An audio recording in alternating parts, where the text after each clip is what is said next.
Pemirsa, terima kasih pian masih bersama kami. Berita selanjutnya Mahabarakat.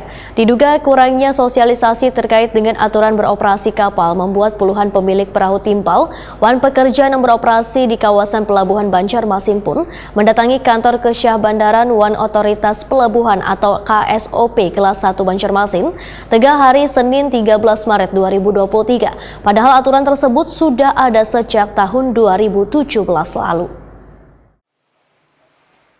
Diduga kurangnya sosialisasi terkait dengan aturan beroperasi kapal membuat puluhan pemilik perahu timbal wan pekerja nang beroperasi di kawasan Pelabuhan Banjarmasin mendatangi kantor Kesah Bandaran Wan Otoritas Pelabuhan atau KSOP kelas 1 Banjarmasin tengah hari Senin 13 Maret 2023. Padahal aturan tersebut sudah ada sejak tahun 2017 lalu. Kepala KSOP kelas 1 Banjarmasin Agustinus Maun Wetakoni Prima TV mengakui bila sistem informasi berbasis digital atau Inaportnet sudah mulai dilakukan pada tahun 2017 lalu. Yaitu database yang masuk ke dalam sistem ini adalah kapal laut berbendera Indonesia, sedangkan kapal tiung kada termasuk dalam database karena sertifikatnya adalah kapal sungai, sehingga nantinya akan dilakukan pencabutan dokumen dari kapal sungai diproses menjadi dokumen kapal laut. Agustinus Maun memadahkan bila pihaknya kada pernah melarang kapal tiung melakukan kegiatan di Pelabuhan Banjarmasin, namun hanya menyesuaikan kegiatan mereka dengan ketentuan yang berlaku atau penyesuaian administratif, termasuk dalam satu kapal kada diperbolehkan memiliki dua dokumen yang berbeda.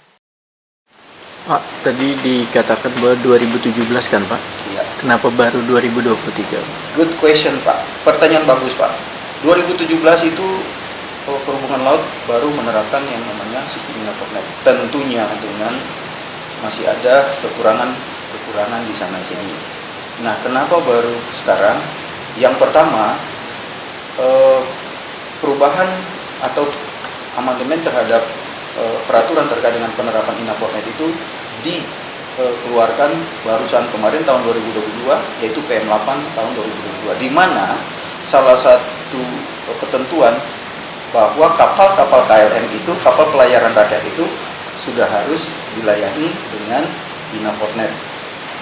Di dalam PM8 itu, semua kapal itu harus dilayani dengan sistem Inaportnet kalau berkegiatan di pelabuhan laut, kecuali kapal perang dan kapal negara yang melakukan kegiatan-kegiatan non-komersial.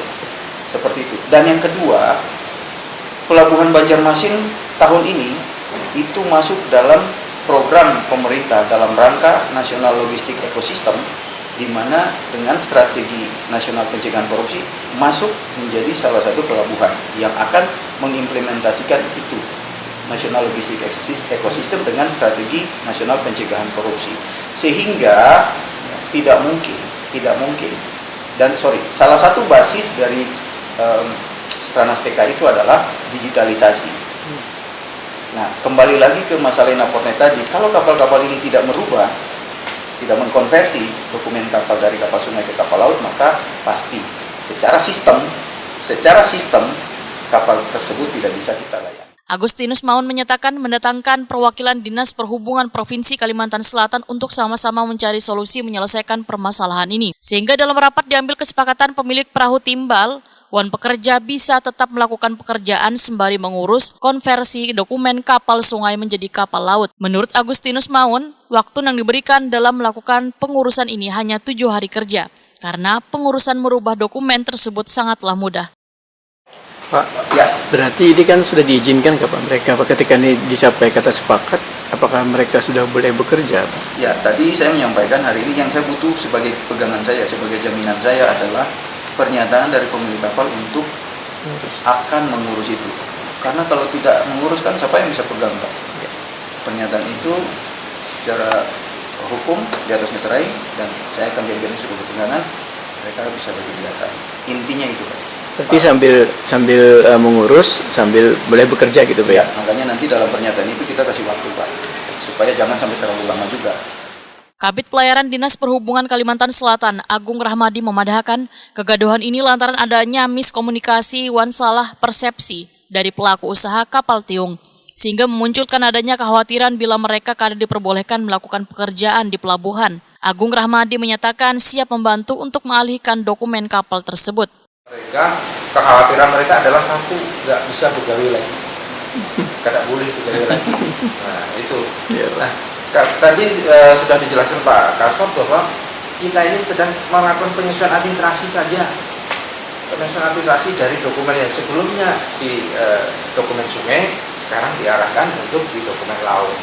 Ini kan sebenarnya sederhana dan semuanya sudah dijamin oleh Pak Kasop bahwa akan diberikan kemudahan kepada mereka. Tidak ada yang mempersulit dan tidak ada yang melarang operasional dari kapal tiung ini, tidak ada. Jadi mereka akhirnya bisa memahami ini karena yang beredar kan lain-lain. Dan sekarang sudah ada pernyataan dari mendengarkan sendiri pernyataan Pak Kasop bahwa bukan itu yang dimasukkan dari surat pertama surat edaran Pak Kasop. Sekarang sudah mereka sudah jelas, kami pun akan memberikan kemudahan untuk proses pencabutan dari dokumen sungainya. Silahkan datang, tadi kami sampaikan silahkan datang, permohonan kami ketikkan, kamu tinggal tanda tangan. Nggak usah bawa dokumen yang aslinya tentunya.